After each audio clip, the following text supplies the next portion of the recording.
Amin. Shalom jemaat yang kasih oleh Tuhan. Sekali lagi bersyukur kepada Tuhan untuk satu kesempatan sekali lagi kita boleh bersama-sama mendengarkan dan juga belajar akan kebenaran firman Tuhan. Saudara, tema yang saya ajak kita gumulkan bersama-sama di tengah pandemik corona saat ini, yaitu saya ajak kita untuk melihat dan juga bersama-sama menggumulkannya dengan tema percaya walau sulit. Saudara, saya ajak kita bersama-sama membuka dari Keluaran pasalnya yang ke-15, dari ayat 22 hingga ayat yang ke-27. Kita akan belajar dari kisah bangsa Israel yang berada di padang gurun Syur dan sampailah mereka di sebuah tempat yang bernama Mara. Saudara, kita akan bersama-sama memperhatikan dari Alkitab kita masing-masing. Keluaran 15 ayat 22 hingga yang ke-27 saya akan membacakan untuk kita sekalian. Musa menyuruh orang Israel berangkat dari Laut Teberau, lalu mereka pergi ke padang gurun Syur. 3 hari lamanya mereka berjalan di padang gurun itu dengan tidak mendapat air. Sampailah mereka ke Mara, tetapi mereka tidak dapat meminum air yang di Mara itu karena pahit rasanya. Itulah sebabnya dinamai orang tempat itu Mara. Lalu bersungut-sungutlah bangsa itu kepada Musa, kata mereka, apakah yang akan kami minum? Musa berseru-seru kepada Tuhan dan Tuhan menunjukkan kepadanya sepotong kayu. Musa melemparkan kayu itu ke dalam air, lalu air itu menjadi manis. Di sanalah diberikan Tuhan ketetapan-ketetapan dan peraturan-peraturan kepada mereka, dan di sanalah Tuhan mencoba mereka. Firman-Nya, jika kamu sungguh-sungguh mendengarkan suara Tuhan Allahmu dan melakukan apa yang benar di matanya dan memasang telingamu kepada perintah-perintahnya dan tetap mengikuti segala ketetapannya, maka aku tidak akan menimpakan kepadamu penyakit manapun yang telah kutimpakan kepada orang Mesir, sebab aku Tuhanlah yang menyembuhkan engkau. Sesudah itu sampailah mereka di Elim. Di sana ada 12 mata air dan 70 pohon korma. Lalu berkemahlah mereka di sana di tepi air itu. Sampai di sana pembacaan kita pada saat ini, saudara. Saudara, satu kali di sebuah RSUD yang bernama Padang Sidimpuan di Sumatera Utara, saudara, ditemukan pada tanggal 11 April tahun 2020, ada seorang pasien yang ditemukan dalam kondisi yang sangat naas sekali, saudara. Jadi rumah sakit itu kurang lebih ada 4 lantai, ditemukan pasien itu sedang berada di bagian luar rumah sakit itu dalam kondisi yang sangat mengenaskan, saudara. Di dalam artikel yang saya baca ditemukan bahwa pasien ini mengalami patah di pergelangan tangan kiri, patah di tangan kanan, keluar darah dari telinga kiri dan kanan, luka robek pada dahi, luka robek pada alis kiri, luka pada bibir bawah dan pada bagian bibir yang dalam, saudara. Saudara, rupanya ketika ditemukan pasien seperti itu, rupanya dia adalah korban bunuh diri, saudara. Dia melompat dari lantai 4 rumah sakit. Nah, mulai diselidiki, saudara, apa yang menjadi penyebab dari orang ini atau pasien ini sampai memutuskan untuk bunuh diri. Saudara, setelah diinvestigasi, ditemukan bahwa rupanya pasien ini mengalami sakit yang tidak kunjung sembuh. Tidak disebutkan di dalam artikel itu sakitnya apa, saudara. Jadi penyakitnya datang lagi, kambuh lagi, sehingga itu membuat dia putus harapan dan tidak berpikir panjang untuk mengakhiri kehidupannya. Saudara, kasus dari bunuh diri ini menunjukkan kepada setiap kita bahwa dia tidak lagi melihat sebuah harapan di dalam kehidupannya. Saudara, sadar atau tidak, kita menjalani setiap hari kehidupan kita selalu dilandasi oleh yang namanya harapan, saudara. So, setiap kali kita bangun tidur, kita punya sebuah harapan bagaimana kondisi sekarang ini jauh lebih baik. Tapi seringkali saudara, kalau jujur katakan, setiap kali kita melihat dan membuka televisi, kita melihat angka korban yang positif menderita COVID ini bukan makin berkurang, tapi justru makin bertambah. Saudara, tanpa disadari juga, kita ini menjalani hidup kita selalu dikendalikan dengan yang namanya harapan. Ketika seseorang itu tidak memiliki harapan, saudara, maka dia bisa mengambil keputusan yang nekat, yaitu mengakhiri hidupnya dengan cara yang tragis. Saudara, seringkali di tengah sulitnya mata kita melihat sebuah harapan, seringkali iman kita bertanya, saudara, apakah Tuhan itu masih ada? Seolah-olah iman kita itu dipepetkan di sebelah pinggir jurang. Kita bertanya, kalau Tuhan itu bersama dengan umatnya, di manakah dia?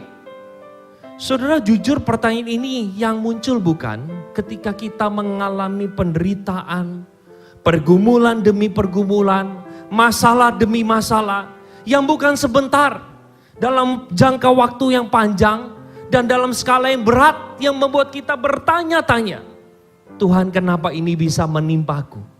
Apakah sungguh Engkau itu Allah yang baik? Apakah sungguh Engkau Allah yang setia? Kalau Engkau adalah Allah yang setia, kenapa pergumulanku tidak berkurang? Makin lama makin bertambah sulit. Apalagi saudara, di tengah wabah COVID-19, ekonomi hancur. Banyak dari mungkin jemaat tidak memiliki pekerjaan. Penghasilan menurun drastis. Kesehatan beberapa menderita luar biasa, saudara. Ada jemaat saudara yang mengalami penyakit yang non-COVID. Tapi begitu datang ke rumah sakit diliputi dengan kekhawatiran, takut tertular. Kalau mereka datang ke sana, rumah sakit mungkin beberapa tidak melayaninya karena pasien dari COVID yang begitu banyak, kalau sakit stroke bisa meninggal dan lain sebagainya. Saudara, di tengah segala pertanyaan itu, saya ajak kita bersama-sama memikirkan untuk punya sebuah perspektif yang baru, saudara. Sehingga kita bisa menghadapi segala macam pergumulan ini dengan tetap mata rohani kita memandang kepada Tuhan. Maka dari itu saudara, saya ajak kita memikirkan bersama-sama sebuah pertanyaan. Bagaimana seharusnya sikap orang Kristen di tengah pergumulan, apalagi di tengah pandemik corona ini. Saya mengajak kita untuk bersama-sama melihat dari bagian yang kita baca, saudara. Saudara, Keluaran pasal 15 ayat yang ke-22 memberitahu kepada setiap kita, konteksnya adalah pada waktu itu Musa menyuruh orang Israel berangkat dari Laut Teberau, lalu mereka pergi ke padang gurun Syur. 3 hari lamanya mereka berjalan di padang gurun itu dengan tidak mendapat air. Saudara, konteksnya di dalam ayat 22a, kita diajak bersama-sama melihat bahwa sebenarnya bangsa Israel baru melewati sebuah peristiwa yang sangat spektakuler, saudara. Paling tidak saya mencatat ada 3 peristiwa spektakuler yang terjadi yang bangsa Israel sebagai saksi mata langsung. Saudara, peristiwa yang pertama itu adalah dikirimkannya 10 tula kepada bangsa Mesir. Saudara, Mesir itu adalah wilayah yang cukup besar. So, di dalam wilayah yang besar itu ditempatkan bahwa Israel itu tinggal di tanah Goshen. Saudara, tula yang pertama yang Tuhan berikan untuk menghukum Mesir itu adalah air menjadi darah. Mereka menggali sumur, itu air jadi darah. Air yang ada dimanapun di tanah Mesir itu semuanya menjadi darah, kecuali tanah Goshen. Tula yang kedua ada katak. Tula yang berikutnya ada debu menjadi nyamuk, penyakit sampar, bara api, hujan es, gelap gulita, dan puncaknya kematian anak sulung. Dan di antara itu semua, saudara, hanya Israel saja, hanya di tanah Goshen 10 tula tidak terjadi. Mereka melihat dengan mata kepala sendiri bahwa Allah Yahweh menyertai mereka, melindungi mereka, dan tidak menghukum mereka.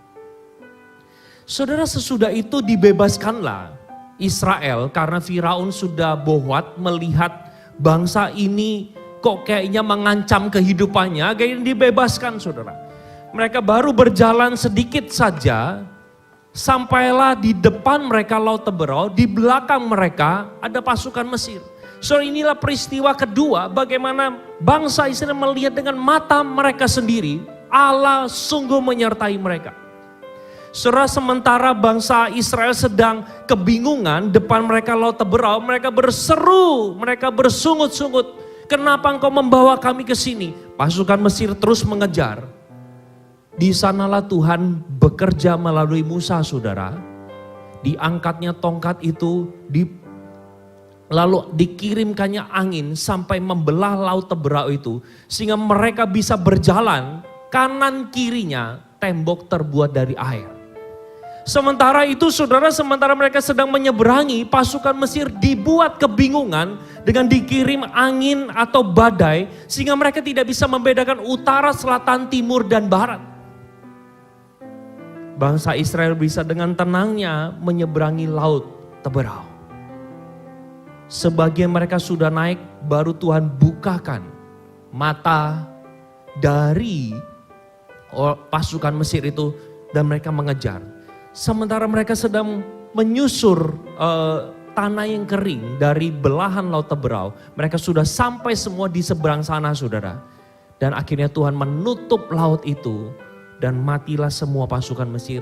Dan sekali lagi bangsa Israel ada saksi mata atas perbuatan Tuhan. Saudara, kalau membaca di dalam bagian ini, di dalam pasal 15, sesudah mereka melihat bagaimana Tuhan menolong menghalau pasukan Mesir, Tuhan menolong lewat membelah Laut Teberau. 3 peristiwa besar ini saudara, membawa mereka mengantarkan sebuah pujian kepada Tuhan. Kalau saudara memperhatikan pasal 15 ayat yang kedua, di sana dikatakan Tuhan itu kekuatanku, mazmurku, Ia adalah keselamatanku, Ia Allahku, kupuji Dia, Ia Allah Bapakku, kuluhurkan Dia. Tuhan itu pahlawan perang, Tuhan itulah namanya, dan seterusnya. Oh saudara, pujian itu dinaikkan dengan begitu sorak-sorai karena mata Israel sendiri melihat bagaimana Tuhan menyertai mereka. Sampailah saudara mereka dalam sebuah pergumulan sekali lagi, yaitu mereka dihantar ke padang gurun Syur, di mana 3 hari tidak ada air. Saudara, mereka menghadapi pergumulan yang tidak mudah, saudara. Konon katanya kalau kita nggak makan apapun, saudara, kita bisa bertahan 1 minggu. Tapi kalau nggak ada air, ribet sih, saudara. Hidup kita jadi lebih susah dan memang kita harus akui, saudara, kalau kita kehausan, kita tidak minum itu akan sulit sekali. Tetapi saudara perhatikan bersama-sama apa yang menjadi respon bangsa Israel ketika diperhadapkan pada pergumulan yang tidak mudah. Saudara, Alkitab mengatakan di dalam ayat yang ke-24 yang ditandai dengan sebuah kata, lalu bersungut-sungutlah bangsa itu kepada Musa. Kata mereka, apakah yang akan kami minum? Saudara, kata yang Alkitab pakai itu bukan bertanya. Bukan lalu bertanyalah bangsa ini, bukan saudara. Kata yang dipakai adalah bersungut-sungut. Saudara, saya bandingkan dengan terjemahan bahasa Inggris, ada NIV dan juga New Living Translation. Diterjemahkan sebagai grumble against atau complain, turn against. Nah saudara, rupanya pada waktu saya menyelidiki dari definisi kata grumble sendiri, saudara, saya terjemahkan secara bebas. Grumble itu sendiri adalah mengungkapkan satu protes atau komplain tentang sesuatu dengan cara yang kurang baik atau dengan cara marah-marah, tapi tipikalnya biasanya pada umumnya juga bisa dengan cara diam, berdiam diri. Saudara, kata yang dipakai sengaja di sana bukan mereka bertanya, mereka bersungut-sungut. Saudara, kalau kita mau bersama-sama mendefinisikan kira-kira sungut-sungut Israel kepada Musa itu seperti apa sih? Saudara, mungkin mereka berkata, sekali lagi engkau membawa kami ke tempat kuburan massal. teganya engkau membawa kami ke tempat ini tanpa diberi air minum sedikit pun 3 hari. Bagaimana saya sebagai suami harus memelihara istri dan anak-anak saya? Oh saudara, tentu kita bisa membayangkan kalau seorang ibu sudah mulai melancarkan protes tidak ada air untuk anaknya. Wah, itu bisa perkara yang sulit menjadi lebih sulit, saudara. Saudara, mereka melancarkan semua sungut-sungut kemarahan mereka kepada Musa, seolah-olah Musa juga tidak haus. So menarik sekali, Musa dan Israel diperhadapkan dengan sebuah fakta yang sama. Mereka kehausan dan mereka menjumpai air di tempat yang bernama Mara itu pahit rasanya. Saudara, bukan berarti waktu Musa minum, Musa merasa air itu tawar. Tidak. Musa pun dalam kondisi kehausan, dia juga tidak bisa minum air itu. Tapi perhatikan, apa yang menjadi respon Musa? Saudara, kalau memperhatikan di dalam ayat yang ke-25, di sana dikatakan, digunakan kata yang berbeda.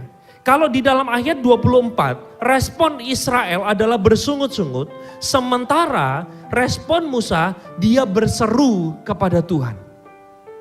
Saudara, Israel juga bisa berada dalam situasi pilihan untuk mereka berseru kepada Tuhan ketimbang sungut-sungut kepada Musa. Tapi di dalam bagian ini, Alkitab justru mengatakan kepada setiap kita, mereka memilih saudara untuk ngomel. Sebenarnya Musa pun juga punya opsi untuk ngomel, saudara.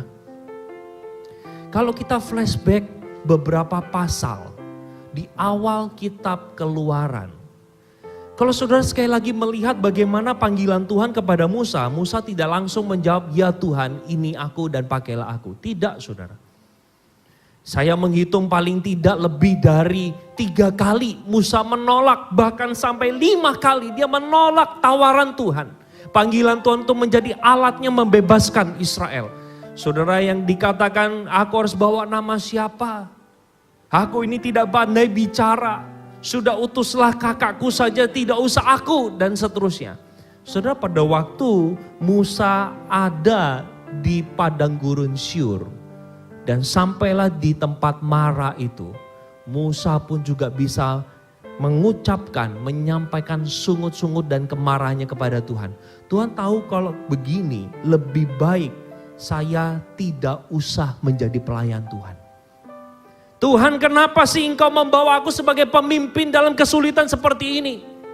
Kenapa engkau tidak menunjukkan planningmu? Oh, dia bisa, tetapi dia justru memilih berseru dan memohon kepada Tuhan. Dan rupanya saudara, ketika dia memohon kepada Tuhan, Tuhan memberikan sebuah solusi. Nah, nanti solusinya kita akan lihat bersama-sama. Tetapi rupanya pada waktu dia berseru kepada Tuhan, Tuhan menyampaikan kehendak dan isi hatinya kepada Musa dan Israel. Di dalam ayat 25 dikatakan, saudara, di sanalah diberikan Tuhan ketetapan dan peraturan-peraturan kepada mereka.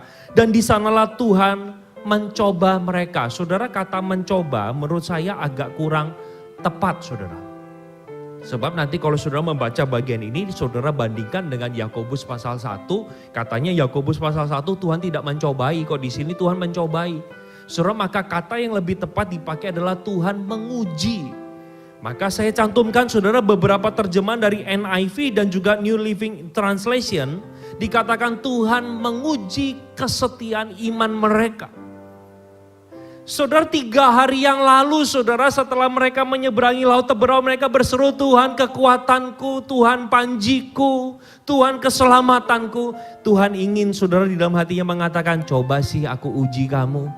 3 hari kalau gak dapat air, apa responmu?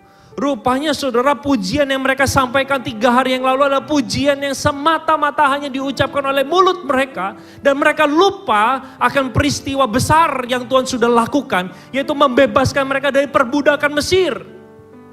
Mereka tidak melihat lagi tangan Tuhan. Mereka melihat masalah itu lebih besar daripada pergumulan, daripada Tuhan itu sendiri yang menolong mereka mencabut dari perbudakan yang tidak akan mungkin bisa mereka bebas dengan sendirinya.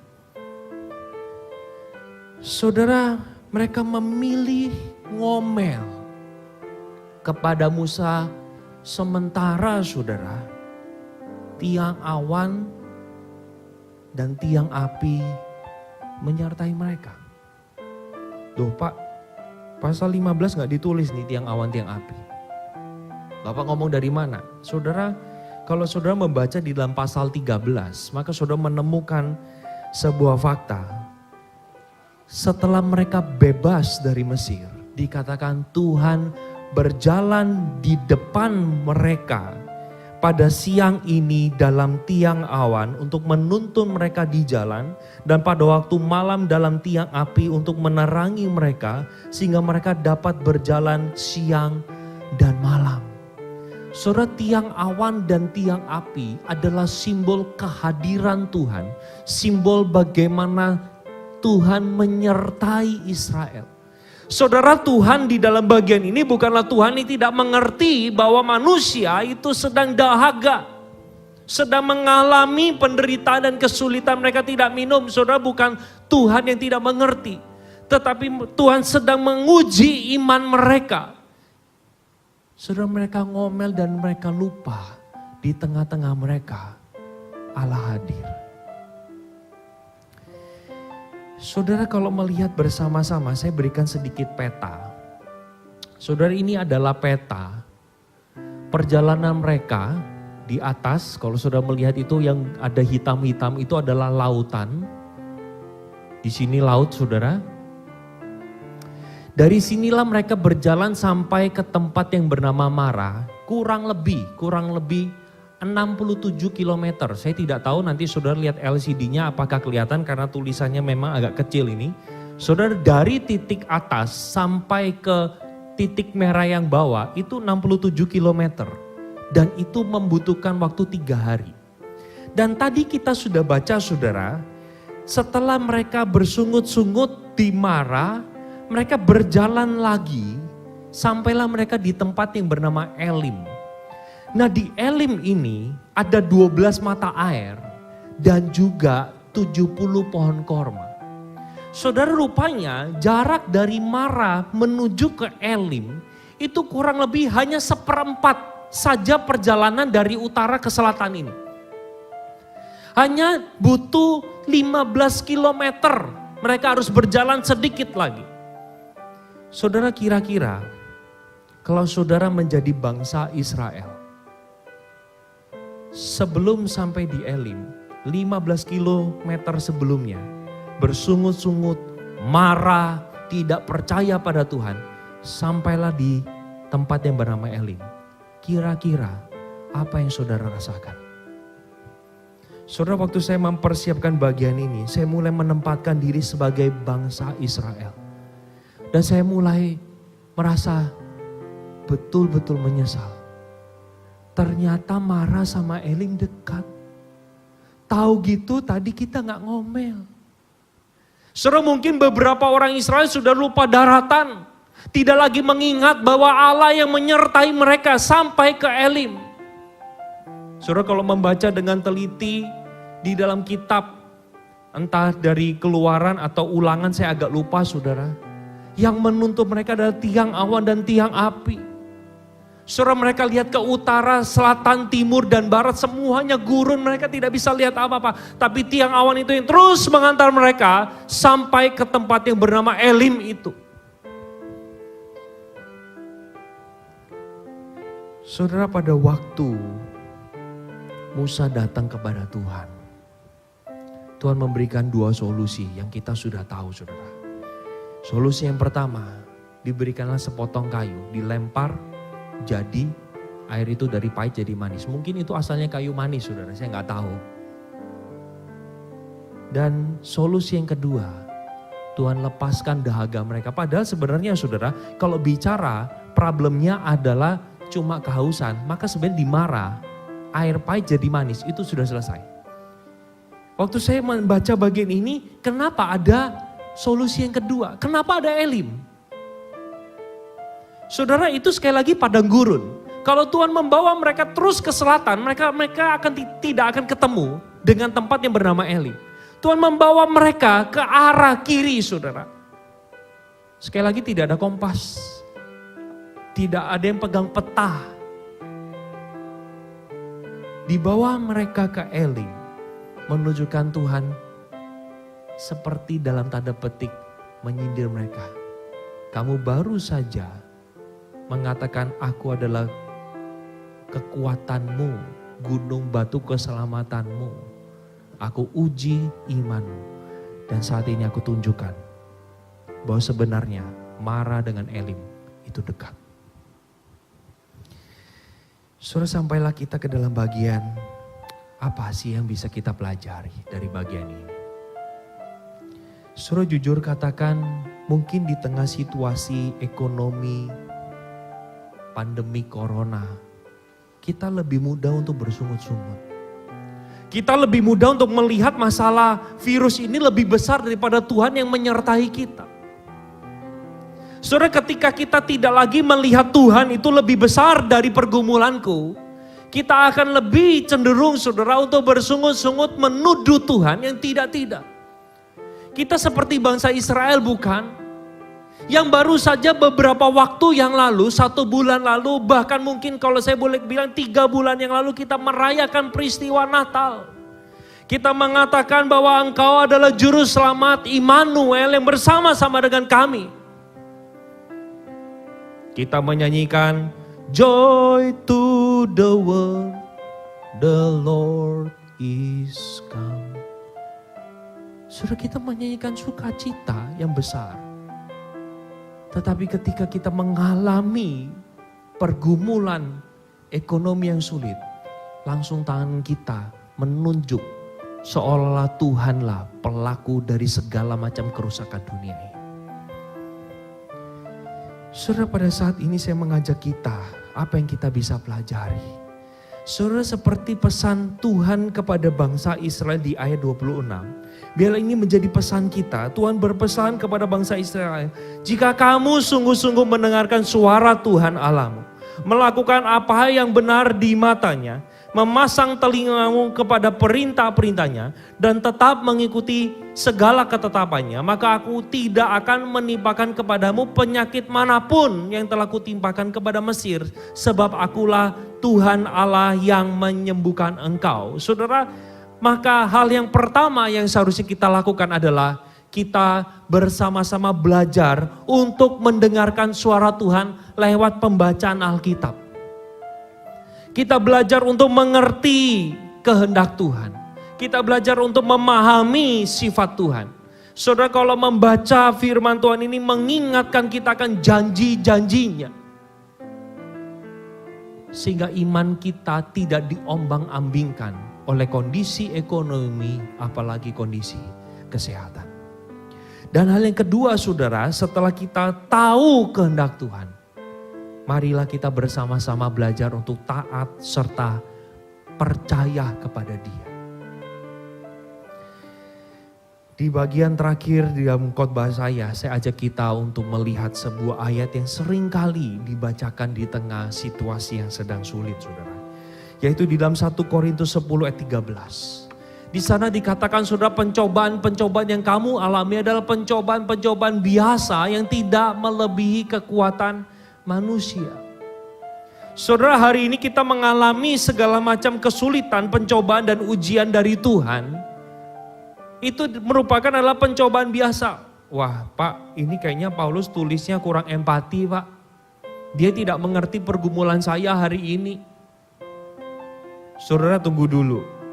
Kenapa pencobaan-pencobaan yang kita alami adalah pencobaan biasa? Saudara, di sana dikatakan karena yang pertama, sebab Allah setia. Allah setia. Allah tidak pernah meninggalkan setiap kita. Dan kenapa pencobaan itu biasa? Karena yang kedua, Ia tidak akan membiarkan kamu dicobai melampaui kekuatanmu.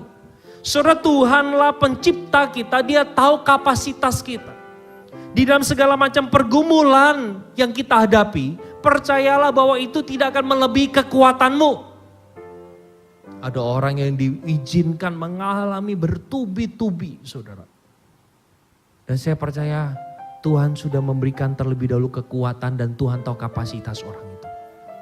Dan yang terakhir, kenapa sih pencobaan itu biasa? Karena dikatakan di dalam frase yang terakhir, pada waktu kamu dicobai, Ia akan memberikan jalan keluar sehingga kamu dapat menanggungnya.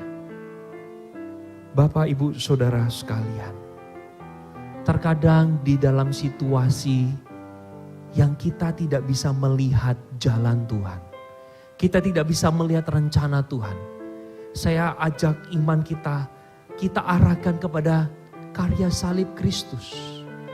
Di atas kayu salib itulah Dia menunjukkan betapa Dia mengasihi saudara dan saya. Betapa Dia peduli terhadap setiap kita. Kalau hal yang terpenting saja sudah Tuhan jawab, yaitu berkaitan dengan keselamatan jiwa kita.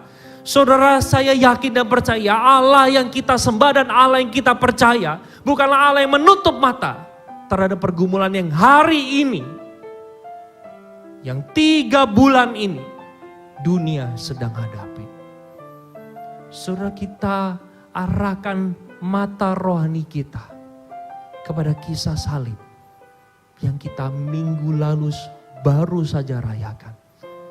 Kita merenungkan bagaimana Kristus mati di atas kayu salib. Dan 3 hari kemudian kita merayakan kebangkitannya di dalam peristiwa Paskah. Artinya memberikan sebuah harapan kepada setiap kita. Saudara, marilah kita datang kepada Dia. Di saat kita tidak bisa melihat jalan Tuhan. Di saat kita tidak mengerti jalan dan rencana Tuhan. Mari kita menaruh iman kita untuk percaya kepada Dia. Saudara, pilihlah opsi untuk kita menenangkan diri, membaca Alkitab, berdoa, dan minta Tuhan tolong berikan petunjuk apa yang harus kita lakukan. Biarlah firman Tuhan ini boleh menolong setiap kita dan menguatkan setiap kita. Mari kita berdoa. Bapa dalam kerajaan sorga, kami sungguh bersyukur. Sekali lagi firman-Mu pada saat ini mengingatkan kepada setiap kami bahwa Engkau adalah Allah yang menyertai. Engkau adalah Tuhan yang bersama dengan setiap kami. Tuhan, ampunilah kami kalau kami lebih mudah bersungut-sungut ketimbang kami percaya dan setia mengikuti Engkau. Iman kami menjadi lari dari Tuhan, menjauh dari Tuhan. Hari ini kami diingatkan bahwa Tuhan mengasihi kami. Sama seperti Tuhan mengasihi Israel, Tuhan yang sama juga mengasihi setiap kami. Terima kasih Tuhan, dengarlah seru doa kami. Di dalam nama Tuhan Yesus kami berdoa. Amin.